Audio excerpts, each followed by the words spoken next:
Does the King of England own all of Regent Street, the entire seabed around the UK?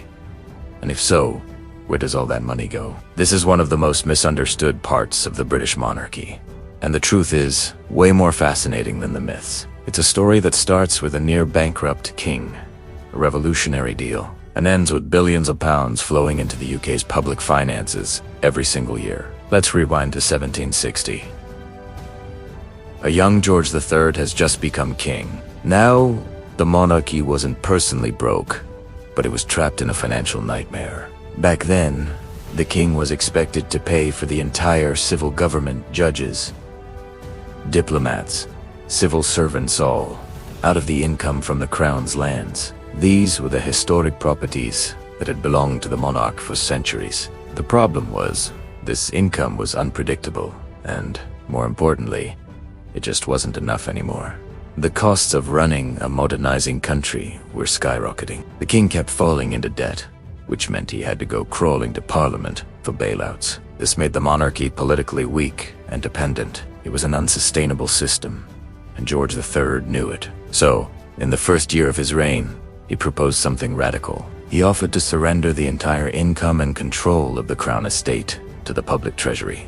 All those lands, all that revenue, would now go to the state. In return, Parliament would pay him a fixed annual salary, known as the civilist, to cover his official expenses. This was a game changer. For the first time, there was a clear separation between the monarch's personal money and the state's finances. It gave the crown financial stability and, crucially, it cemented the modern constitutional monarchy. The monarch was no longer a ruler with an independent fortune, but a head of state funded by Parliament. This single agreement from 1760 is the bedrock of the royal family's financial relationship with the British people today. Over the next century and a half, this deal was renewed by every new monarch who came to the throne. And boy, did it turn out to be a good deal for the public. As the British Empire expanded and the Industrial Revolution roared on, the value of the Crown Estate's assets exploded. The public purse, not the monarch, reaped the benefits of this massive growth. Sure,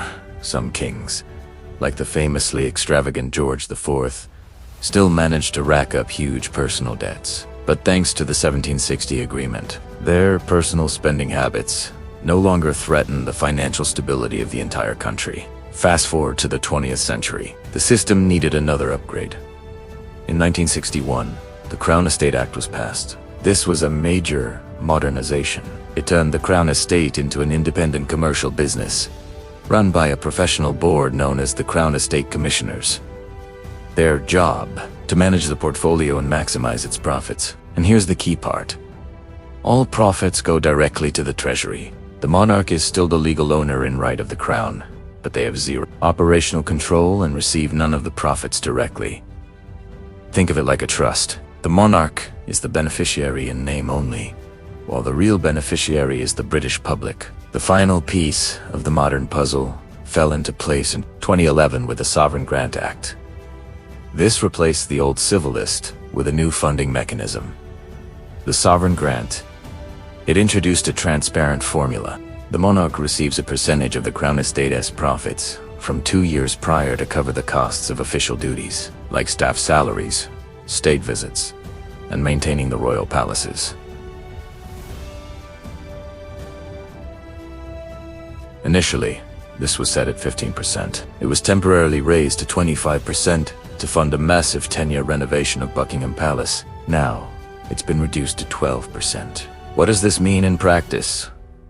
It means that a huge 88% of the Crown Estate's ever-growing profits goes straight to the UK Treasury to fund public services. So, what exactly is this Crown Estate? It's not Buckingham Palace or Balmoral Castle. Those are managed separately. The Crown Estate is a vast £20 billion property empire that functions like a highly diversified investment portfolio. It's a powerhouse of revenue generation for the UK. Let's look at its main money makers. First, and most spectacularly, is the marine portfolio. The Crown Estate owns nearly the entire seabed out to 12 nautical miles around the UK. For centuries, this wasn't worth much, but with the green energy revolution, it has become a gold mine. The Crown Estate leases out sections of the seabed to energy giants like BP and Equinor to build massive offshore wind farms. Every gust of wind that turns a turbine on these sites is generating money for the UK Treasury. It's also a leader in licensing new technologies for wave and tidal power. This marine portfolio is a massive and growing source of public income. Next up, Central London. If you've ever strolled down Regent Street, you've walked through one of the Crown Estate's most valuable assets. It owns almost the entire street, along with much of the nearby St. James's area. The revenue from the high-end shops, restaurants, and offices there is immense. This isn't just about retail. It includes prime, residential, and commercial spaces that provide a steady, reliable stream of rental income. But it's not just London. The Crown Estate also has a huge regional and rural portfolio. We're talking about hundreds of thousands of acres of farmland rented to farmers, sustainable forests that generate income from timber, and even retail parks and shopping centers across the country.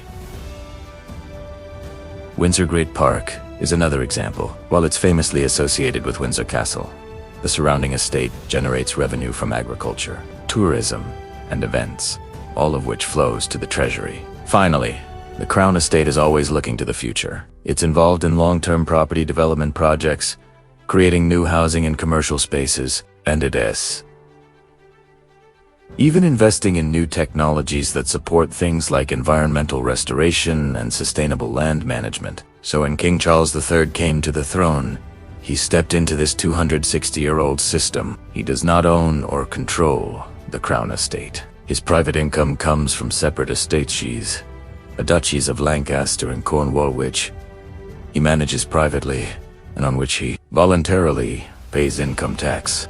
The public funding he receives for his official work, the sovereign grant, is just a small slice of the incredible profits generated by the Crown Estate for the nation. The story of the Crown Estate is the story of how a financial crisis forced a monarchy to modernize. That revolutionary deal made by George III created a clear line between the monarch and the state, a line that has been strengthened and clarified ever since. The result is a unique institution that uses its ancient rights to land and sea to generate billions for the modern British public. It's a quiet financial powerhouse, working for the benefit of the state, hidden in plain sight. Thanks for watching. If you found this interesting, do not forget to like and subscribe for more deep dives into the hidden systems that shape our world. See you next time.